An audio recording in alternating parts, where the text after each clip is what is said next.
Kabupaten Ende, kurang lebih 57.000 hektar. Kondisinya saat ini dalam kondisi baik, yaitu kurang lebih sekitar 31% dari luas wilayah Kabupaten Ende.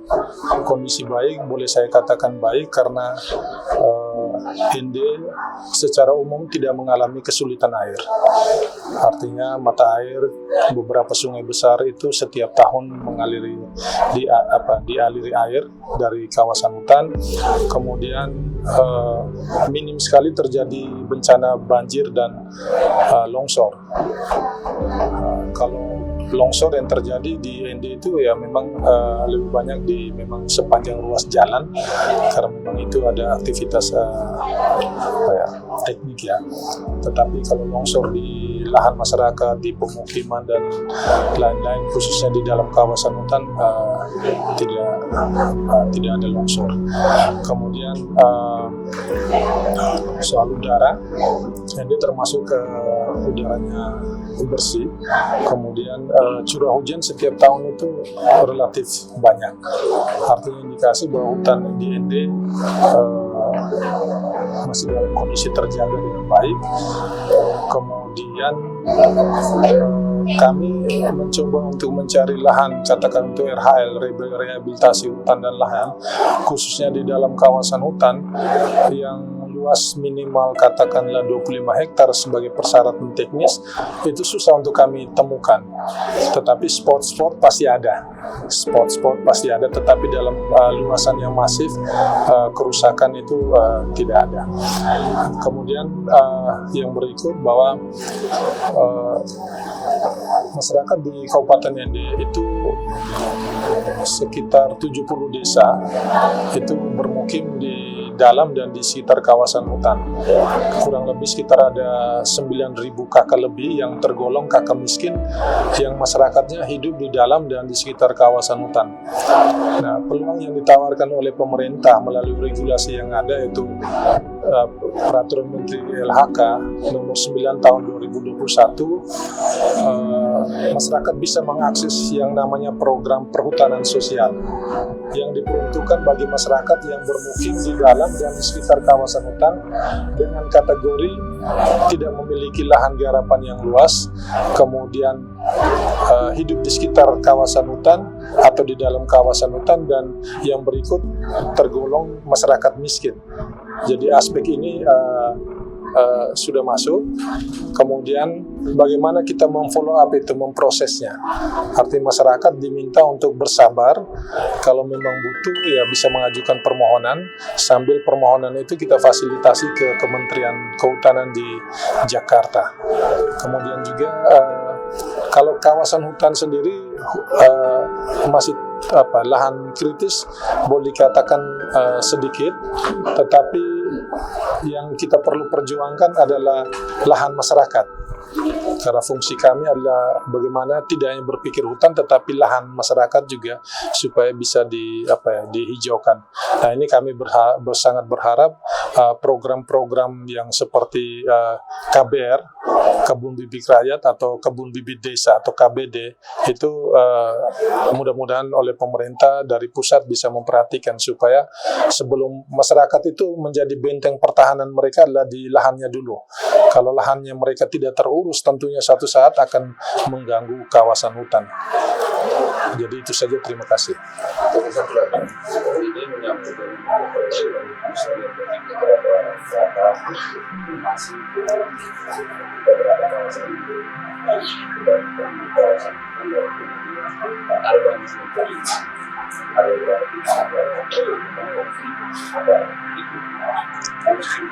sampai mungkin dari ada beberapa bisa menjadi sempat ada dari semuanya kira yang ada konflik itu kita bertahan terus Baik, kalau ada konflik, kami tidak masuk pada ranah konflik, karena kami hanya mengurus kawasan. Ketika konflik internal antar persoalan apapun, itu sudah diselesaikan clear and clean ada kesepakatan antara mereka, baru kami masuk ketika mereka mau izin, katakan mau proses untuk perhutanan sosial. Selama masih ada konflik, itu tidak bisa diusulkan. Tidak bisa diusulkan. Jadi kita berharap konflik itu diselesaikan clear and clean, baru boleh diproses lebih lanjut untuk usulan. Sehingga jangan sampai ke depan pemerintah dianggap memberi izin tetapi di lahan yang masih ada konflik. Sehingga jangan sampai nanti muncul konflik baru seolah pemerintah ini yang menjadi pihak yang kemudian masyarakat ini berseteru terus. Jadi intinya kembali ke mereka, misalkan persoalan wilayah atau persoalan administrasi desa mereka selesai, sudah clear, ada kesepakatan siapa yang boleh punya hak, siapa yang boleh garap, silakan diusulkan sehingga kami memproses. Tetapi kami masuk karena kami bukan ranahnya, tupoksi kami bukan di situ. Jadi prinsipnya lahannya itu tersebut clear and clean, tidak ada kepentingan lain, hanya murni kawasan hutan. Ya, kawasan hutan itu kami bisa proses untuk ajukan izin. Nah, izin ini diberikan kepada siapa? Artinya yang sudah clear, sehingga jangan sampai ketika diizin diberi ke pihak A, ternyata ada klaim dari pihak B. Nah, ini juga menjadi soal baru.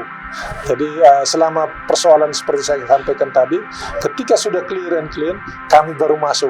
Nah, di situ disepakati siapa yang kelola. Termasuk juga di dalam misalkan di suatu wilayah yang kita mau proses, ternyata di satu areal misalnya di lokasi B, ternyata belum ada kesepakatan antara kakak ini dan kepala keluarga ini dengan kepala keluarga ini. Nah, tentunya pihak pemerintah yang terdekat, kemudian musalaki, tokoh agama, tokoh masyarakat, artinya yang peduli supaya persoalan ini selesai. Ketika selesai, ya silakan menghubungi kami dan kami masuk. Ya, terima kasih.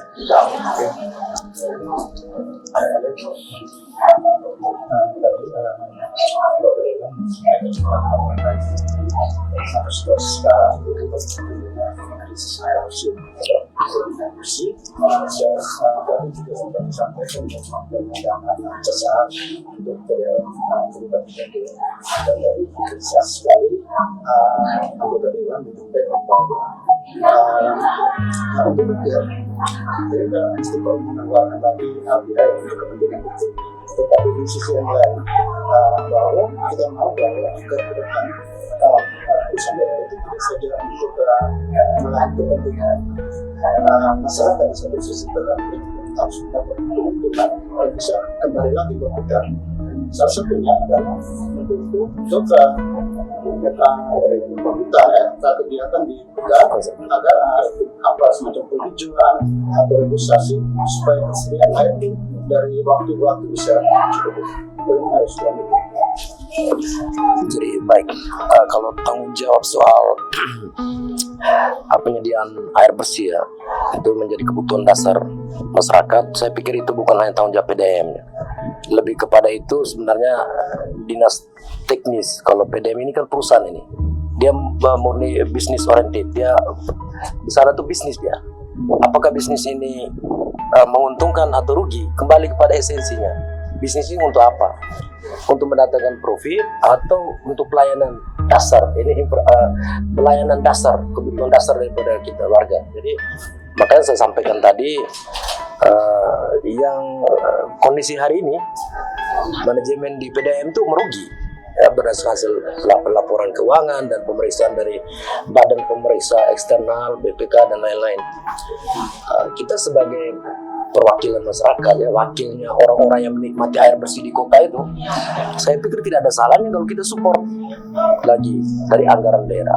Tapi sejauh ini belum kita lakukan. Tentu sebelum kebijakan diambil kita akan lakukan evaluasi. Ya, kita akan panggil manajemennya. Tapi kembali lagi soal tanggung jawab penyediaan sarana air bersih dan konservasi hulu sungainya ya, sumber mata air di mana air itu digunakan untuk kepentingan air bersih masyarakat, baik itu di wilayah perkotaan maupun di beberapa kecamatan, itu kita dukung ya, ke depan kita pasti dukung. Lebih pada instansi teknisnya, sektoralnya itu ada di Dinas PUPR ya, PU di bidang sarana air bersih. Kalau kita berharap di PDM, saya pikir mungkin terlalu kecil ya. Kalau sudah bicara CSR itu sudah angkanya besar gitu. Nah, kebijakan anggarannya melalui apa? Pertama, kita minta supaya kalau sumber mata air itu ada di desa, kalau dimungkinkan pakai dana desa, kita koordinasi dengan desa di mana sumber air itu diambil. Kan tujuannya konservasi untuk masyarakat sekitar juga. Kalau misalnya tidak bisa diintervensi oleh dana desa, maka kita lihat postur keuangan kita ya. Kondisi fiskal kita di daerah seperti apa. Ya, hari ini kan tadi saya di materi saya sampaikan kondisi keuangan kita tidak sedang baik-baik saja ya. Kita mengalami defisit anggaran luar biasa di tahun 2024 yang mengakibatkan pemerintah sekarang yang baru ini mungkin 1 tahun awal itu tugasnya untuk ngatasin utang itu dulu. Maka kami di lembaga DPRD punya komitmen untuk bantu pemerintah ini. Lewat apa? Lewat mengatasi masalah itu dengan kita melihat potensi-potensi yang bisa diangkat menjadi sumber pendapatan baru, PAD baru, supaya pembangunan ini boleh berjalan lagi dan boleh berkelanjutan untuk tahun-tahun berikutnya. Pasti. Ada satu lagi. Pertama semester lalu ini ada petani dan nelayan. Nah, kalau kita ngomong di nelayan itu ketika ada kebijakan itu regulasi itu pengelolaan hewan laut itu di ke provinsi. Nah, bagaimana pikiran DPR? Nah, ini kan hanya dari presentasi teman-teman di program kelautan dan perikanan. Kalau mereka telah melakukan pendataan dari terdengar hal itu, dan berkaitan dengan uang laut ini, kepastian normatif sebuah proses, apalagi kita kepulauan. Nah, apakah pandangan Dewan dari yang provinsi bisa kembali ke kabupaten? Yang pertama kita pelajari dulu regulasinya ya, regulasi yang mengatur soal kewenangan pemerintahan pusat dan daerah. Kita ini kan otonomi ya, gubernur sebagai pembantu presiden. Tapi kalau daerah, kabupaten, kota itu otonom, kita punya otonomi sendiri. Kalau memang kebijakan itu sama juga ini sebenarnya bukan hanya kelautan, ya, sama juga dengan samsat misalnya untuk pajak kendaraan bermotor, kemudian teman-teman di kehutanan. Ya. Kita pelajari dulu karena sepanjang aturan di atasnya itu, regulasi di atasnya belum berubah, ya kita di bawah tidak bisa buat apa-apa kan begitu. Struktur aturan hukumnya begitu, payung hukumnya belum ada Perpres, belum ada Kepmen, belum bisa gubernur melakukan membuat surat keputusan gubernur atau peraturan gubernur. Sama juga kita di daerah belum bisa membuat perda kalau rujukannya belum ada. Tapi sejauh ini ya, karena ini polemik sebenarnya, saya pikir tidak masalah juga atau tidak salah juga kalau Ende memulai untuk mengkritisi kebijakan ini. Kan kami ini kan underbow partai atau etalasenya partai yang ada paling di bawah dekat dengan rakyat. Nah, partai kami itu ada di Jakarta. Jadi tidak ada otonomi partai di tingkat daerah, beda sama bupati. Saya pikir tidak hanya lewat jalur politik yang lewat instansi vertikal ini, ya, kami dengan pemerintah provinsi dan pemerintah pusat, lewat jalur partai juga bisa kok. Kan kita ada di ruang istana juga di sana, ya. Kita akan komunikasi mungkin lewat teman-teman yang hari ini ada dalam koalisinya Indonesia Maju, ya. Kita bisa atau koalisi Merah Putih, nanti kita akan koordinasikan. Sebenarnya tidak di DPR itu ya untuk hal-hal yang begini tidak ada bersandar pada satu fraksi atau satu orang anggota DPR ya. Saya sepulang dari kegiatan ini pasti rekomendasi atau diskusi kita ini akan saya bawa ke fraksi dulu pertama ya jalurnya. Yang kedua karena saya di sana juga pimpinan Komisi 1 yang bersentuhan langsung dengan desa, saya pikir ini menjadi agenda untuk ke depan. Tadi saya sudah janji akan ada hearing di sana bersama dengan kehutanan, bersama dengan Samsat, juga mungkin dengan Dinas Perikanan dan Kelautan, ya bisa juga dengan UPT Perikanan, termasuk NGO seperti kita akan undang, kita diskusi di lembaga DPRD. Karena kehadiran bapak-bapak mereka itu DPR ini tidak pakai sekolah, Pak. Ya, DPR ini mumpung masyarakat pilih, Pater, kami ada di lembaga itu. Tidak ada sekolah khusus. Tapi bapak mereka adalah orang-orang yang ahli yang mengetahui benar tentang masalah ini. Jadi tidak ada salah kami datang, ajarin kami dong. Apa sih masalahnya gini? Supaya dalam ranah pengambilan kebijakan atau keputusan kami tidak keliru. Kami dikasih input oleh para akademisi, para NGO, oleh pemerhati sosial, oleh aktivis lingkungan, ya, oleh aktivis gereja, oleh aktivis mungkin itu dulu. Makasih. Mungkin ini berapa bulan ke depan?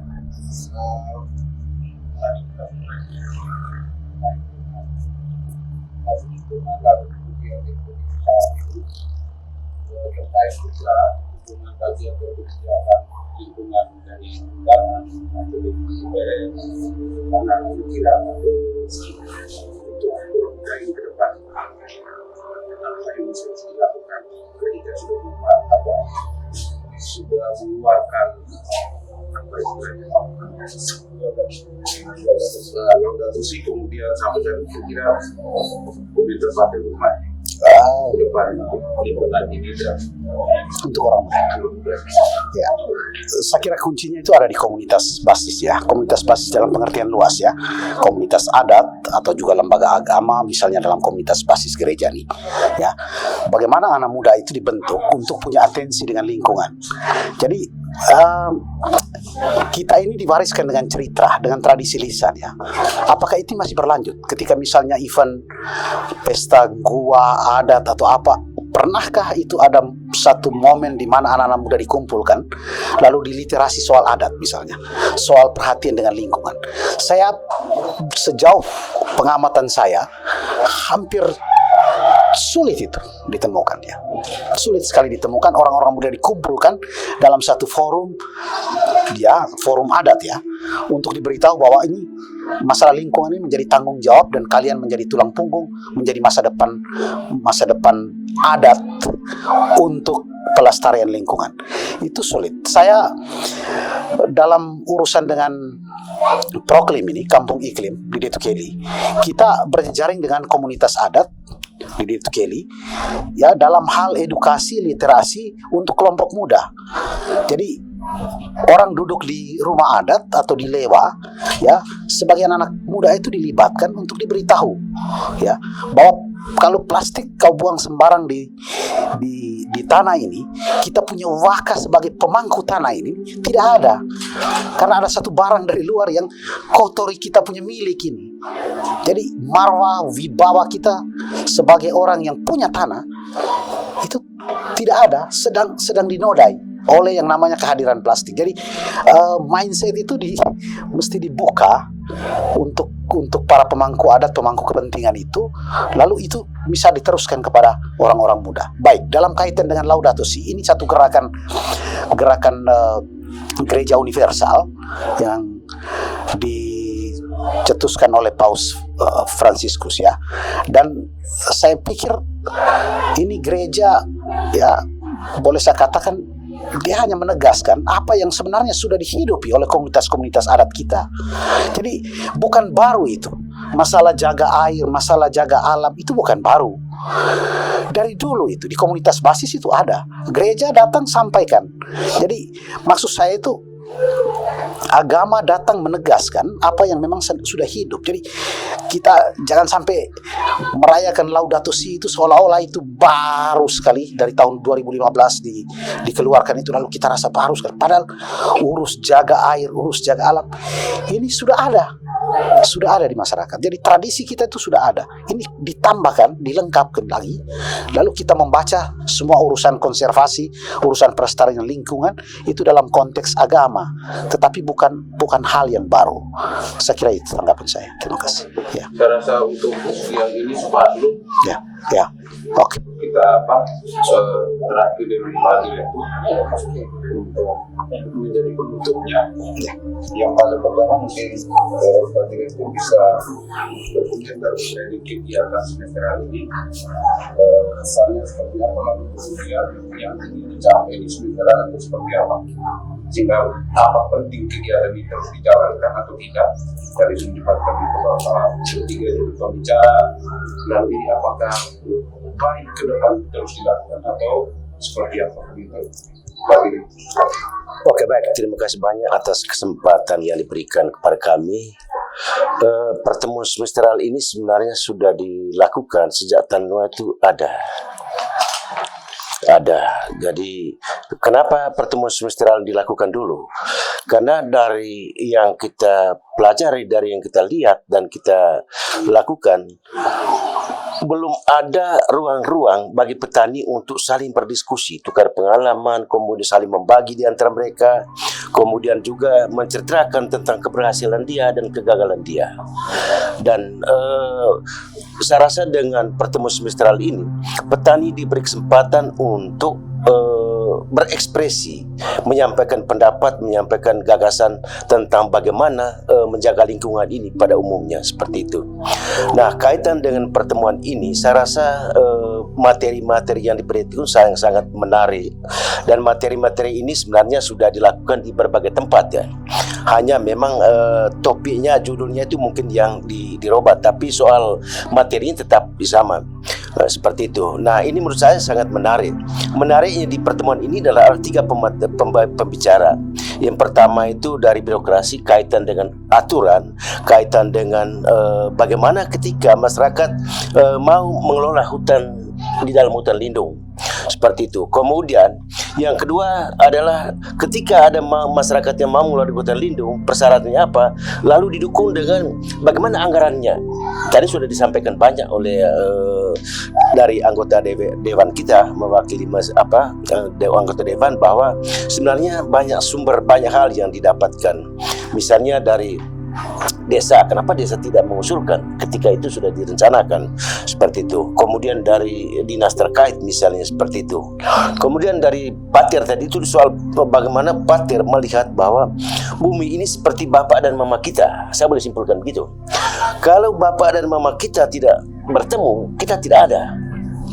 Ini itu yang saya mau katakan, bahwa oleh karena itu di mana-mana di setiap daerah sebutannya beda-beda.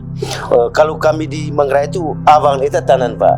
Kalau mereka bertemu pasti ada kehidupan di situ. Kalau tidak ada, mereka tidak bertemu, tidak ada kehidupan.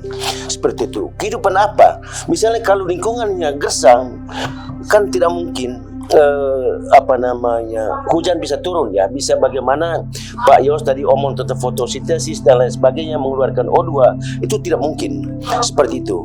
Nah, itu yang lakukan. Kemudian demikian pun ruang laut tadi seperti yang Pak Pius katakan, bagaimana karena kita selama ini konsentrasinya di darat saja ya, padahal pangan kita, kehidupan kita itu berasal dari laut dan dari darat, seperti itu. Nah, ketika misalnya di laut misalnya kita tidak mulai dengan edukasi dan mendorong masyarakat untuk melakukan praktek-praktek penangkapan ikan dan baik, tentu laut itu akan rusak. Nah, ketika rusak, kita bilang bahwa ada kurang lebih 70% oksigen itu asal dari laut, itu tidak mungkin terjadi. Kemudian juga ketika karangnya rusak-rusak dan praktek-praktek penangkapan ikan yang juga dilakukan secara kurang bagus, maka tidak mungkin kita bisa makan ikan.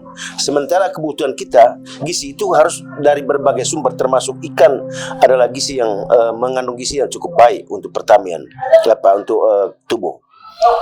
Nah, harapan saya bahwa dari pertemuan ini bahwa mungkin perlu ada sebuah kesimpulan untuk didiskusikan lebih lanjut. Tadi saya sudah diskusi banyak dengan Pak anggota Dewan yang membawakan materi tadi kaitan dengan bagaimana untuk menjaga lingkungan tetap lestari. Salah satunya saya bilang bahwa kita mendorong desa untuk membuat peraturan desa untuk menjaga melindungi mata air itu sendiri. Dengan peraturan desa itu bisa mengikat masyarakat kaitan dengan bagaimana supaya air itu tetap hidup dan bisa, karena bagaimanapun kan kehidupan manusia itu dari alam, termasuk air itu. Kalau air tidak ada itu kan kita tidak bisa hidup. Orang bilang lebih saya terus makan kalau tidak ada air. Seperti itu harapan saya. Jadi ada sebuah kesimpulan yang perlu didiskusikan lebih lanjut, baik di tingkat lembaga maupun dengan pihak-pihak mitra kita, contoh dengan UPH apa ya, KPH, kemudian dengan anggota dewan dan Pater Charles ini kita praktisi dan kita menyampaikan terima kasih banyak karena sering terlibat. Tadi beliau mengatakan bahwa saya senang ketika setiap kali pertemuan seperti itu saya selalu diundang untuk narasumber. Dan karena memang semangat dan spirit yang datang itu dan kemudian dibarengi dengan pemahaman tentang bagaimana menjaga lingkungan itu yang menjadi penting. Saya rasa itu, dan akhirnya bahwa mungkin atas nama Tanua menyampaikan terima kasih banyak kepada Pater Charles, kepada Pak Ansel dan juga Pak Yos atas materi-materi yang diberikan, dan harapan kedepannya mungkin ketika membawakan materi lagi mungkin lebih praktis lagi, misalnya ketika omong tentang kebijakan anggaran dari mana itu bisa didapatkan, seperti itu. Kalau misal di tingkat dewannya ada, kira-kira ini bagaimana untuk memperoleh itu. Kemudian kita omong tentang CSR tadi itu. Sebenarnya saya sepakat tadi dengan penjelasan anggota dewan dan juga ya kaitan singgung tentang PDAM tadi, minta maaf. Ini yang saya pernah ikut pertemuan koordinasi kaitan dengan tentang air ini sendiri. Keluhannya adalah kenapa air tidak keluar, kenapa Senin Kamis. Alasannya adalah alatnya rusak, kemudian debitnya kecil. Nah, ketika kita memberikan ini masukan saja Pak, ketika kita memberikan gentoran dana, bolehkah dieflasi dulu di mana titik lemahnya, sehingga itulah yang bisa didorong untuk memperbaiki itu. Jadi mungkin itu saja dari saya. Sekian dan terima kasih. Oke, baik, terima kasih. Kebetulan baterai